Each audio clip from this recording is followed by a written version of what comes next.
नमस्कार दोस्तों, कोटड़ा-टाइम्स.com में आप सभी का स्वागत है।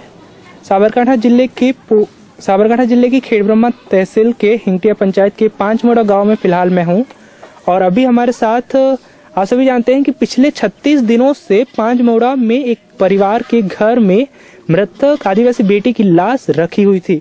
इस लाश को आज एक तरह से कहे कि अंतिम संस्कार के रूप में विदाई दी गई है, लेकिन वो विदाई भी एक अलग तरीके से, और ऐसा क्यों हुआ और बहुत सारे सवाल है मेरे मन में भी और साथ ही साथ में आप सभी लोग भी जो आप मुझसे पूछ रहे थे।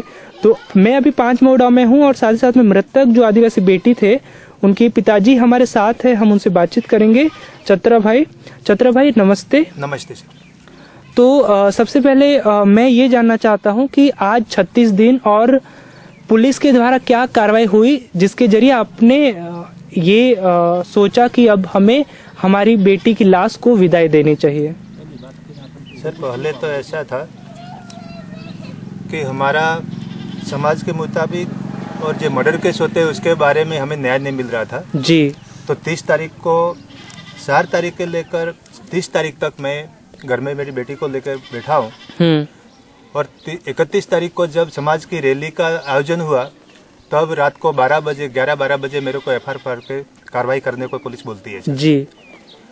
और दूसरी बात है कि 31 तारीख को हमने रैली निकाली क्योंकि रैली को बंद करने के लिए पुलिस वालों ने बताया जी।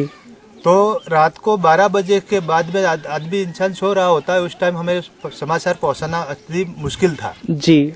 तो समाचार जो हमारे गुजरात के आगेवान संस्थाओं और ट्रस्टें चल रही है और जो सेवाभावी संस्थाएं हैं जी, उसके बारे में हमने जो न्याय के लिए अपील की थी तो संस्थाएं उसमें जुड़ी हुई थी जी।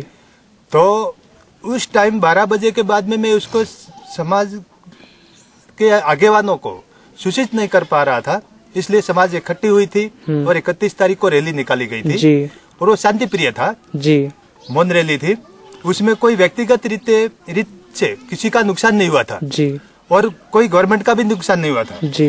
पहले तो हमने मना किया, उसके बाद में पुलिस आके खुद बताती है कि आप आराम से, हम जैसे निकलते हमारे साथ साथ में आप रैली निकालो जी। रैली निकालने के बाद 31 तारीख को रैली निकालते हैं, उसके बाद में 2 तारीख को हमारे आगेवानों को सदस्य है उनके साथ में FIR दर्ज करते हैं बिना गुनाह की वजह से जी। कोई गुनाह नहीं है तो भी FIR निकालता है और हमें 1 महीने से लेके लास्ट लेके पड़ा हूँ मर्डर केस का है, उसके बावजूद भी FIR नहीं निकाल रहा है और 30 तारीख को हमने पब्लिक को देख के फिर FIR निकालता है पुलिस जी। ये मैं समाज को और आगेवान आदमी है अपने संस्थाओं के जी, उनको भी बताना चाहता हूँ और जो मेरे साथ में नहीं जुड़ पाए हैं हमारे समाज के आदमी हैं और भी समाज के उनको भी बताना चाहता हूँ कि ऐसे गलत काम हो रहा है हमारे साथ में, अन्याय हो रहा है। और जी बिल्कुल, लेकिन मेरा सवाल ये था कि आखिर 36 दिन के बाद ये क्यों तय हुआ कि अभी बेटी को लाश को विदाई देनी चाहिए, लेकिन अग्नि संस्कार से नहीं, लेकिन जो आपने किया वो ऐसा है सर, हमारे आदिवासी समाज में जो कुंवारी लड़कियों या लड़का कोई भी आदमी होता है उसको अग्नि संस्कार नहीं होता है जी, उसको समाधि हो जाती है जी और बच्चों को भी ऐसे समाधि दी जाती है हमारे समाज में। और जो मेरी बेटी के साथ में मर्डर केस जैसा था जी, इसलिए उसको अग्नि संस्कार नहीं दिया जाता, हमारे समाज में समाधि जाती है, इसलिए हमने समाधि का उपयोग किया है और समाधि दी गई है जी। और उसके पहले से हमें कार्रवाई पुलिस की थोड़ी ठीक लग रही है अभी कि कुछ अपराधियों को पकड़े हैं, ऐसे बात हुई है जी। तो सभी आदमियों से हमने, हमारे साथ में जो आदमी चल रहे हैं जी, व्यक्तिगत तरीके से या संस्थाओं के तरफ से, उनसे भी हमने बातचीत किया है जी। तो उन्होंने किया है कि अभी कुछ कार्रवाई हो रही है, तो उन्होंने पुलिस ने टाइम दिया है 10 दिन का जी, तब तक हम कार्रवाई कर देंगे, इसलिए अभी घर में बेटी को रखना उचित नहीं समझा और उसका अंतिम क्रिया किया है हमने, यही वजह है जी।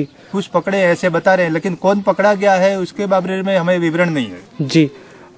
और जैसा कि मैंने अब तक ये देखा है कि ऐसे बहुत सारे केसेस हो चुके और अंतिम पड़ाव पर यही हुआ कि समाज या फिर जो उस परिवार को झुकना पड़ा है और न्याय कुछ मिला ही नहीं है। अगर आपको भी इस केसेस में या फिर आपको न्याय नहीं मिलता है तो आगे आप आपने क्या सोचा है या फिर सोचेंगे? सोचने का तो ऐसा है सर, जब तक हम जिंदे हैं, मेरी तरफ से मैं तो जब तक जिंदा रहूंगा तब तक हमारी बेटी के लिए तो हम न्याय तो मांगते रहेंगे ना, सरकार से भी मांगेंगे, सेवाभावी संस्थाएं उनसे भी मांगेंगे जी, क्योंकि हमारा केस कुछ अलग ही किस्म का है जी। जैसे कोई भी हमारे समाज में आपराधिक प्रवृत्ति होती है उसमें नहीं आता है जी। ये कॉलेज से आई हुई है लड़की है और उसके बारे में सीधा फांसी कर दी और पुलिस और डॉक्टर सब बताते हैं कि फांसी हो गई और बेटी मर गई, लेकिन उसके पास में तथ्य होते हैं जो कि उसके पीछे जो हमारे पुरावा आधार मिलता है ना, वो जैसे बांधी हुई लड़की को मिलता है, हाथ पैर बांधे हुए जो पुरावे हैं हमारे पास में, वो सही है हमारे पास में जी। और अगर तो न्याय मिल सकता है उसके बारे जी में। बिल्कुल। और साथ ही साथ में अभी आपको हमारी kottadaTimes.com जरिए बहुत सारे लोग सुन रहे हैं, शायद इसमें नहीं भी आ पाए हैं वो, और बहुत सारे वो अधिकारी, पुलिस भी सुन रही है जिनसे आप निवेदन कर सकते हैं आपके न्याय के लिए। तो आप क्या कहना चाहेंगे सभी लोगों से एक साथ? न्याय के लिए पुलिस को तो हम बता नहीं सकते ना, हमारे साथ में ऐसा व्यवहार हुआ है जी, तो पुलिस को तो हम अपील कर ही नहीं सकते। हम तो इंसानों को करते हैं, जो सेवाभावी संस्थाएं उनके कर रहे हैं ना जी। लेकिन हमने तो जैसे तहसील से किया है, जिला में किया है, ऊपर डीजी तक हमने अप्लाई किया है, उसके तरफ से तो कुछ हुआ ही नहीं था महीने भर में जी। जो भी कार्रवाई हुई है वो बाद में हुई है, जो हमारे सेवाभावी संस्थाएं आगेवान लोगों के जरिए जो बताया है तभी कार्रवाई हुई है, इसलिए हम पुलिस को क्या बता सकते हैं, हमें तो उसके निराश मिली है जी जी। लेकिन एक तरह से ये कि मेरा ये पूछना है कि पुलिस जो है वो किस तरीके से कार्रवाई करे जिसके जरिए आपको भी संतुष्टि मिले, समाज को संतुष्टि मिले और किसी को ये ना लगे कि पुलिस कुछ भी नहीं कर रही है। तो उन्हें हम तो पहले सर ऐसा बताना चाहिए, हमारे समाज के लिए, आदिवासी समाज के लिए न्याय कुछ भी नहीं है, ऐसा लग रहा है इस कांड के बारे में सोचते हुए। ओके, न्याय और हम भारत के संविधान में आदिवासी समाज आता ही नहीं है, ऐसा व्यवहार किया गया है। तो हम ऐसी बताना चाहते हैं कि हम समाज और समाज को लेके बैठे हैं और हिंदुस्तान में बैठे हैं, तो हिंदुस्तान का कानून भी हमारे साथ में होना चाहिए जी। यही अपील है हमारे अधिकारियों, नेताओं को, सभी को जी, तो हम थोड़ा विश्वास कर सके जी। बहुत बहुत धन्यवाद तरीके से भी जी, बहुत बहुत धन्यवाद चतरा भाई। तो दोस्तों और सुनने वाले सभी लोगों से मैं कहना चाहूंगा कि उनके जरिए मुझे एक बात जो समझने को मिली है, और वो ये बात ये है कि अगर भारत में जो कानून है संवैधानिक तौर पर अगर वो है तो फिर वो क्यों लागू नहीं हो रहा, और क्यों आखिर इनको जो न्याय जिस तरीके से और जिस गति के साथ मिलना चाहिए वो नहीं मिला। मैं चाहूंगा इस वीडियो को आप उन लोगों तक पहुंचाएं और सभी लोगों तक पहुंचाएं ताकि इस बात की जानकारी सब लोगों तक पहुंच सके। तो आप बने हुए थे आपके अपने दोस्त विनोद के साथ kottadaTimes.com में, तो इसी तरह बने रहिए और वीडियो को आगे भेजते रहिए। नमस्कार।